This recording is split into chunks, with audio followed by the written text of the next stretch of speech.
Hello friends, কেমন আছেন সবাই? আশা করি অনেক ভালো আছেন। আপনারা সবাই ফ্যাক্টরির প্রসেস দেখতে অনেক ভালোবাসেন। তো আজ আমরা আবারও নিয়ে এসেছি কিছু এমন প্রোডাক্টের ফ্যাক্টরি প্রসেস যেগুলো দেখে আপনি অবশ্যই চমকে যাবেন। বাজি বা পটকা সবাই খুবই পছন্দ করে, আর আপনাদের মধ্যে অনেক মানুষই কোনো অনুষ্ঠান, ঈদ অথবা পুজোতে বাজি ফাটাতে ভালোবাসেন। কিন্তু আপনি কি জানেন এগুলো কিভাবে তৈরি করা হয়? যদি না জেনে থাকেন তাহলে কোনো চিন্তা নেই, আজ আমি আপনাদের জানাবো। কারণ আজকে আমি আপনাদের দেখাবো ফ্যাক্টরির মধ্যে এইগুলো আসলে কিভাবে তৈরি করা হয়। তো চলুন শুরু করা যাক।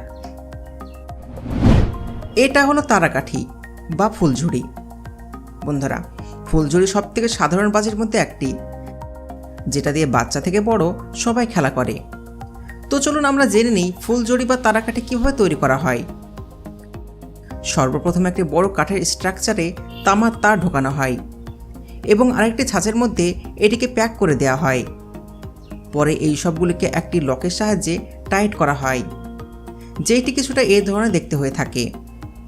এইবার তারগুলিকে এক খাস ধরনের পেস্টের মধ্যে ডোবানো হয়। এটি আসলে বারুদের পেস্ট হয়ে থাকে, যেটাকে আমরা গান পাউডার বলে থাকি।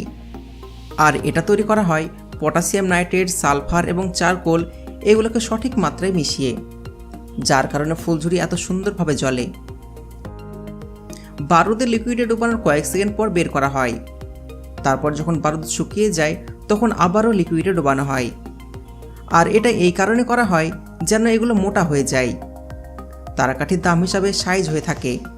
তো যে সমস্ত তারাকাঠির দাম বেশি সেগুলোতে বারুদের পরিমাণ বেশি দেওয়া হয়। এবার প্রমাণ সাইজে মোটা হওয়ার পর এগুলোর উপর ম্যাগনেসিয়াম পাউডার ঢেলে দেওয়া হয়।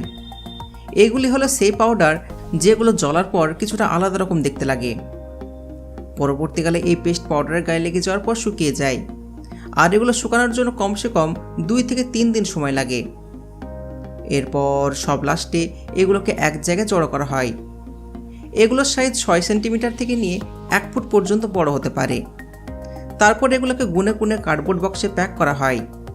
আর ঠিক এভাবে তৈরি করা হয় আপনার পছন্দের ফুলঝুরি। এটা হলো সুতলি বম বা বলতে গেলে পেঁয়াজি বম। বন্ধুরা, এটা হলো সেই বমগুলির মধ্যে যেগুলি ফাটার পরে সবচেয়ে জোরে আওয়াজ হয়। আর আপনাদের মধ্যে হয়তো অনেকেই বম ফাটিয়েছেন। তো চলুন জেনে নেওয়া যাক এগুলো আসলে কিভাবে তৈরি করা হয়। সর্বপ্রথমে কার্ডবোর্ডের বক্সের মধ্যে বারুদ লোড করা হয়। আপনাদের জানিয়ে দিই, সমস্ত বারুদ কিন্তু একই প্রসেসে তৈরি করা হয়, কিন্তু প্রোডাকশন হিসাবে কিছু কিছু জায়গায় জল আর স্পিড মেশানো হয়। যখন বক্সের ভিতরে শুকনো বারুদ লোড করা হয়ে যায় তখন কয়েকজন মানুষ বক্সের উপর সুতো বাঁধে। তারপর ভেতরের বারুদ জ্বলে যখন বাইরে বেরোনোর চেষ্টা করে তখন ওই সুতোই ভেতরে প্রেসার ক্রিয়েট করে, আর এর ফলে খুবই জোরে আওয়াজ হয়। ঠিক এই কারণে এর নাম সুতলি বম রাখা হয়েছে। সুতো বাঁধার পর এগুলোকে কিছু সময়ের জন্য শুকোতে রেখে দেওয়া হয়। তারপর যখন এগুলো শুকিয়ে যায় তখন আবার ফ্যাক্টরির মধ্যে নিয়ে আসা হয়। এবার এগুলোর উপর সবুজ কালার দেওয়া হয় আর এগুলোকে একটু ভালোভাবে মিক্স করা হয়। তারপর আবারও শুকোতে দেওয়া হয়। এই কালার কয়েক ঘন্টার মধ্যে শুকিয়ে যায়। তারপরে বমগুলিকে আবারও ভিতরে নিয়ে আসা হয়। এবার একটা সূচের সাহায্যে বমে ফুটো করা হয়। এবারে গর্ত দিয়ে ধাগা বা ফিউজ ভেতরে ঢোকানো হয়, যেটি জ্বলে বমকে ফাটতে সাহায্য করে। এবার বমের উপর ট্যাগ লাগানো হয়, যেটি এই ফিউজকে ধরে রাখে। এবার বম প্রায় তৈরি।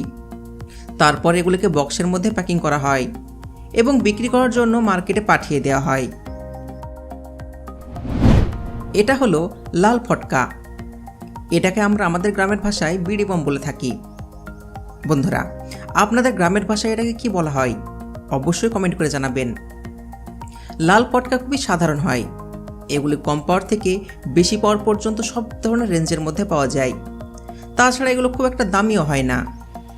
তো চলুন আমরা জেনে নিই এগুলো কিভাবে তৈরি করা হয়। সর্বপ্রথমে লাল কালারের পেপারকে একটা কাটার মেশিনের মধ্যে দেওয়া হয় এবং এই মেশিন এই পেপারগুলোকে রোল করে কেটে দেয়। এই রোল 1 ফুট পর্যন্ত লম্বা হয় আর এই রোলকে প্যাকেট করে রেখে দেওয়া হয়। তারপর রোলগুলিকে একটি প্ল্যাটফর্মে অ্যালাইন করা হয় আর কাটারের সাহায্যে ছোট ছোট অংশে টিউবের আকারে কাটা হয়। তারপরে ছোট অংশগুলিকে একটি পেল বোর্ডে প্যাক করা হয় আর এগুলোকে ফিলিং মেশিনে পাঠিয়ে দেওয়া হয়, যা এই গোল কার্ডবোর্ডের এন্ড সফট করে দেয়। এবার এগুলিকে মেটাল স্ট্রিপের সাহায্যে প্যাকিং করা হয়।